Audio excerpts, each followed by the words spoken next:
2 giờ 30 sáng, mọi người trên tàu đều đã ngủ. Trong bóng tối, toa tàu phát ra tiếng bíp bíp, đặc biệt chói tai. Ai đấy? Nửa đêm gửi cái quái gì thế? Tôi cũng bị đánh thức, nhưng tôi không nói gì, vì âm thanh đó đến từ điện thoại của tôi. Tôi nhìn điện thoại, cảm thấy hơi khó tin. Tôi là người dễ ngủ, nên trước khi ngủ tôi luôn tắt dữ liệu di động. Điện thoại tôi liên tục đổ chuông thông báo WeChat, có điều gì đó bất thường. Vừa mở điện thoại thì thấy mình bị kéo vào một nhóm WeChat một cách kỳ lạ, đang ở trạng thái cấm chat. Lúc này hiển thị số người là 129. Kính chào các hành khách. Lúc này một người ẩn danh lên tiếng. Tôi càng thêm sốc. WeChat từ khi nào có thể ẩn danh? Tàu sẽ dừng chạy vì một số lý do. Trong thời gian dừng lại, mong các hành khách đọc kỹ hướng dẫn trong nhóm. Ghi nhớ quy tắc sinh tồn. Nhất định phải nhớ kỹ. 1. Chuyến tàu này dừng ở ngoài ông có nhiệt độ cực kỳ lạnh.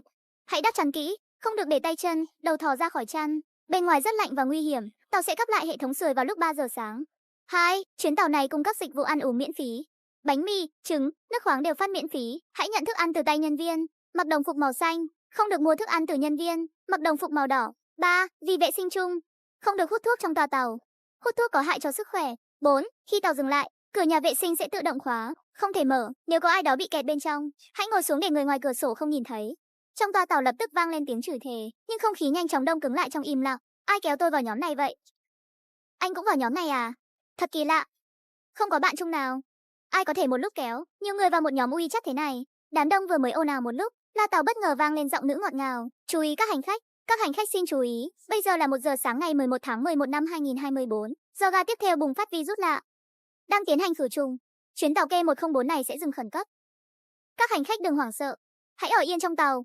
Sắp dừng tàu, tôi lập tức liên tưởng đến tin nhắn trên điện thoại, đầu óc cù đặc, như bị điện giật, cảm thấy da đầu tê dại. Tin nhắn trong nhóm, như có chuyện chẳng lành xảy ra. Toa tàu chìm vào tĩnh lặng, bầu không khí nặng nề đến ngột ngạt.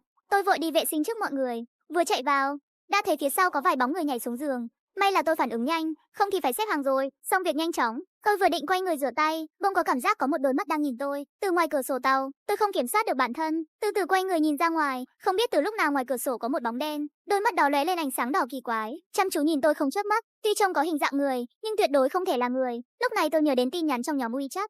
Tôi lập tức cố gắng bình tĩnh, dựa người vào bồn rửa tay đứng im, nín thở. 3 phút trôi qua, khi mặt tôi đỏ bừng, cảm giác như sắp nổ tung, bóng đen đó đột nhiên biến mất, như thể chưa từng xuất hiện. Người trong kia rơi xuống à? Định ăn Tết trong đó hả? Ra mau.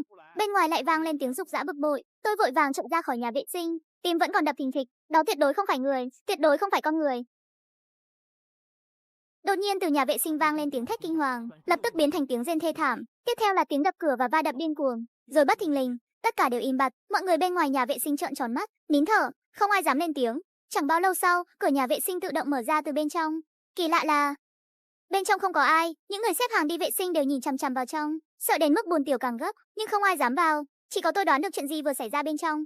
Chắc chắn là bóng đen đó đã xuất hiện. Theo đoán, ai vào vệ sinh cũng sẽ gặp nó, nếu làm theo hướng dẫn trong nhóm mới có thể tránh được nguy hiểm. Nghĩ đến đây, mồ hôi lạnh chảy dọc sống lưng tôi. Tôi nhìn giờ, lúc thông báo là 1 giờ sáng, bây giờ đã 1 giờ 20 phút, phải nhanh chóng vào chăn thôi. Tôi nghĩ trong đầu, lập tức chạy như bay về giường, không kịp cởi quần áo, vén chăn chui thẳng vào. Lúc này, nhóm WeChat lại có tin nhắn ẩn danh.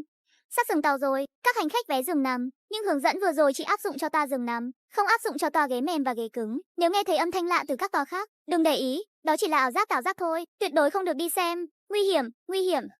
Không áp dụng cho các toa khác, nghĩa là sao? Tôi nghĩ mãi không ra. Lúc này WeChat lại có tin nhắn mới. Long Ngạo Thiên, họ thông báo tàu sắp dừng, bảo chúng ta xuống tàu để đổi sang tàu khác.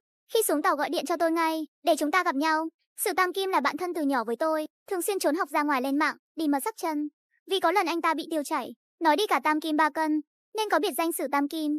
Lần này chúng tôi hẹn nhau đi du lịch, giờ đang về nhà, do dạo này có nhiều du khách, tôi đặt được vé giường nằm, anh ta chậm tay, mua được vé ghế cứng, nhưng tin nhắn Tam Kim gửi không khớp với thông báo trong nhóm. Nhân viên yêu cầu hành khách toa ghế cứng xuống tàu để đổi tàu. Sao toa giường nằm chúng tôi không nhận được thông báo? Hơn nữa ở giữa đồng không mông quạnh thế này, lại không có sân ga, làm sao có thể đổi tàu được? Long Ngạo Thiên sắp xuống tàu rồi, mau lên, đừng để quên đồ. Tam Kim lại gửi tin nhắn, tôi có thể cảm nhận tàu đã giảm tốc độ rất chậm. Không khí trong toa tàu lạnh lẽo khác thường, không một ai lên tiếng. Sau một lúc lâu, không biết ai đó có giọng ồm hét lên, để các tàu khác đều xuống tàu rồi. Sao không thông báo cho chúng ta? Cái tàu thối này tao không muốn ở thêm 1 phút nào nữa. Rồi nghe thấy tiếng thu dọn đồ xào xạc. Có vẻ họ mang đồ rời đi. Người đó có vẻ sợ phát khiếp. Hay là chúng ta cũng xuống đi? Muốn chết thì đừng lôi chúng tôi theo. Trong tàu còn không an toàn. Bên ngoài sao có thể ổn được? Tiếng trò chuyện im bặt ngay khi tàu dừng lại.